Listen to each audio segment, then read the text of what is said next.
Hello and welcome to World of Tanks. Today I've got a replay for you in the new WZ120F1FT new Chinese premium tier 8 TD. The theme of today's video is how to win on encounter, because I see so many people just decide, hey, I know what I'll do. I'm scared. I know I'll cap by saying and doing nothing and just camp. And I'm in a TD, so I'm going to stay back and yada yada yada. Just people who generally don't sound like they make a lot of sense and don't know what they're doing. Those people really annoy me, so I decided, hey, let's find a video, or sorry, a replay on my What Replays that shows exactly what you should be doing to be winning on this game mode, because quite frankly so many people lose when they're attacking because they just sit and do nothing. Same with the defensive side. This replay is going to show you, while being incredibly amazing just in itself, is going to show you exactly what you need to do to be able to win more often than not on this game mode. So we start off with Alexandra W. I'm just going to call him Alexander. Sorry if that's not your name, but you know what, deal with it. Sorry, that was really rude. Thank you for uploading this replay, but also, if you make your username it's hard to pronounce, I'm going to fail at pronouncing it.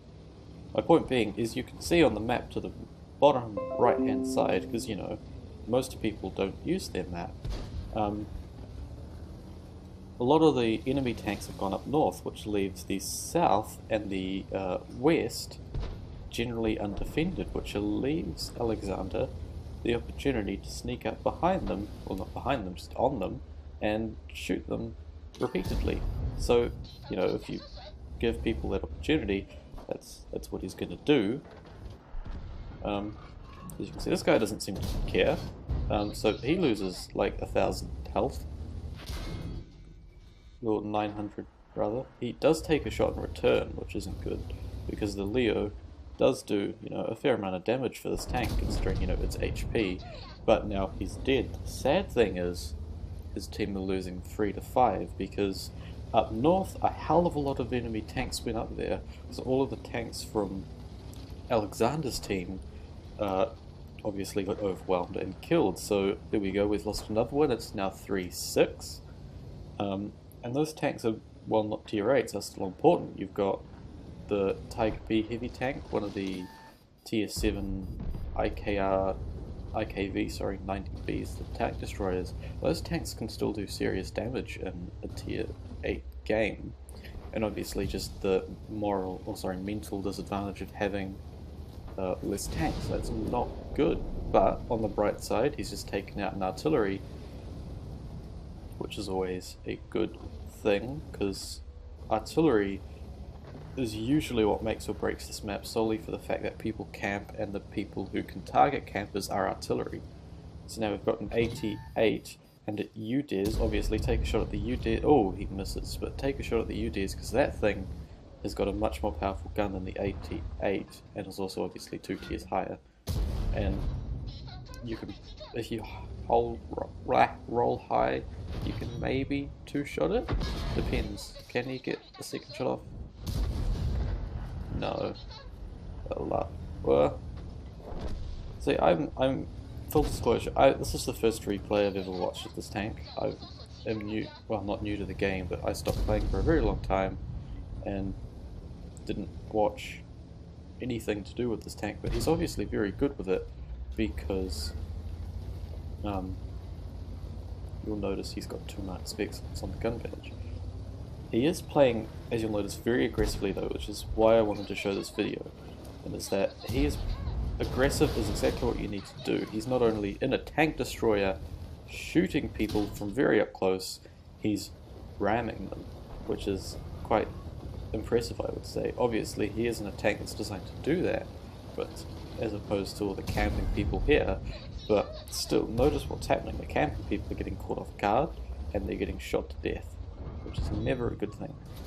The UDES on the team is dead, which I hadn't noticed until now. But still, they're losing by 3 tanks. They're outnumbered. All their other tanks, which I suppose is the good thing, are on the other side of the map. After pushing around, they believe, like the T-25s, the VK, they're all over there because they thought, hey, everyone will be camping, so they'll be over there. Wrong, they're all over near the base, and they're putting what was initially fire into the rears of the red tanks, which is good because obviously the red tanks have no armor. Now he's this IS-6, not angling very well. He's lucky not to be dead because Alexander missed his shot there, but he's still leaving his side open to a tier 8 tank destroyer. These are the sort of people who I'm not surprised are doing that, because obviously they're just camping in base, but still. Now, does he have a shot? Yep, he's able to take out one less gun, make the scores a little bit more even, but it's still 2 versus 5. If that Cromwell dies fairly soon without doing anything, it'll be a 1 versus 5, and there could be a very fancy middle whose name escapes me up for grabs.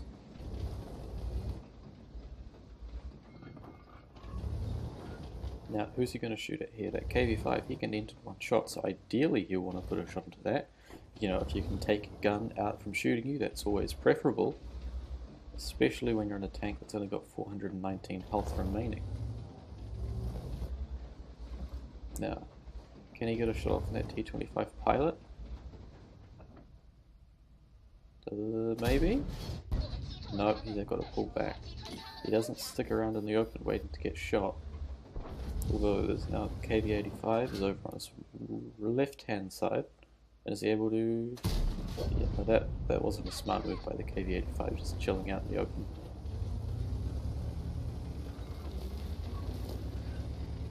Now he's relocating, which is probably a good decision because enemy tanks can be pre-aimed at where they know... Oh, artillery! Can he... Yep, no, that was never going to go more than one way. The artillery, very slow to aim. The problem is now the enemies do know he's relocating, which is the whole idea of relocating, is so enemies don't know where you're coming from. But now the T-25 pilot knows exactly where he's coming from, but it doesn't really matter because he's not in a very good position himself. He's out in the open, and while the Cromwell isn't exactly doing much to help, he is just able to take his time, put shot after shot into the T-25 and only take minimal damage in return. He knows he's not... Oh, actually, the VK hasn't been spotted in a while, so we don't know where he is. But he's got a kill, so he's obviously not the worst player in the world. Now that Cromwell is not doing his best facing the IS. He's been there for a while and hasn't made much inroads, so let's going to assume that he's got... Well, obviously he's not got the best gun, he's afraid of getting one shot by the IS. And yeah, that was always going to happen. Now, what's he going to do here? The enemies know where he is because he was in the cap, but can he get a shot off on the IS? He's doing the right thing here and using this cover of the dead tank, because that allows him to hide, give the IS, which has a very inaccurate gun, the best chance possible of missing. But he then decides, no, I don't want cover, and so, yep, he gets a shot off. The IS has a chance. IS very poor gun depression, coming over the hill like that probably isn't going to be able to get a shot off on him. But now he is in danger of getting one shot, and there is the VK over to the right.